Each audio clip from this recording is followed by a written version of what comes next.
সকালেও যে একটু বাড়ি বর্ষণের সময় উনি এই রাস্তা দিয়ে গেছে, উনি কতটুকু কষ্ট করে গিয়েছে তা একটু মতামত জানতে চাই ভাইয়ের কাছ থেকে। আসলে ভাই এই রাস্তাটা যে বেহাল অবস্থা, আসলে এটা আপনি এই ভিডিওটা করতেছেন বা যা উদ্যোগ নিয়েছেন এটা আসলে একটা ভালো কাজ করছেন। বর্তমানে আসলে বর্ষাকাল চলতেছে, এমনকি অনেক সমস্যা চলতেছে, বৃষ্টিপাত হয় প্রতিদিনই। এই কারণে আসলে এই রাস্তাটার বেহাল অবস্থা।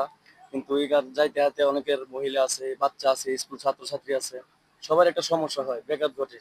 তো অতি সূত্রে এটা যদি আপনার দ্বারায় বা যে কোনো সবাই যা এই এলাকার যারা গণ্যমান্য ব্যক্তি আছে তারা যদি দেখতো বা এই কাজটা যদি করে দিত বা সবার উপকার হতো। আসলে এই জিনিসটা আসলে প্রয়োজন। এই জিনিসটা আসলে সবার চোখে পড়ে না ভাই, আপনার চোখে পড়ছে, তার জন্য আপনাকে অসংখ্য ধন্যবাদ। আপনি এই ভিডিওর মাধ্যমে সবাইকে সবকিছু জানাতে পারতেছেন। ধন্যবাদ ভাই।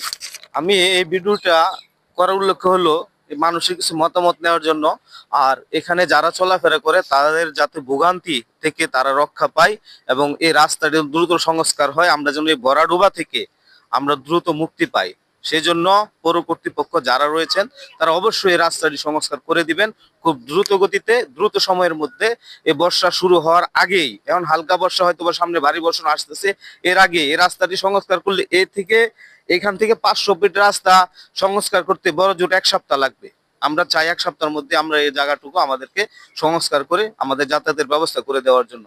সকলকে ধন্যবাদ। এই ভিডিওটা বেশি বেশি করে শেয়ার করবেন যাতে কর্তৃপক্ষের নজরে আসে। ধন্যবাদ সকলকে।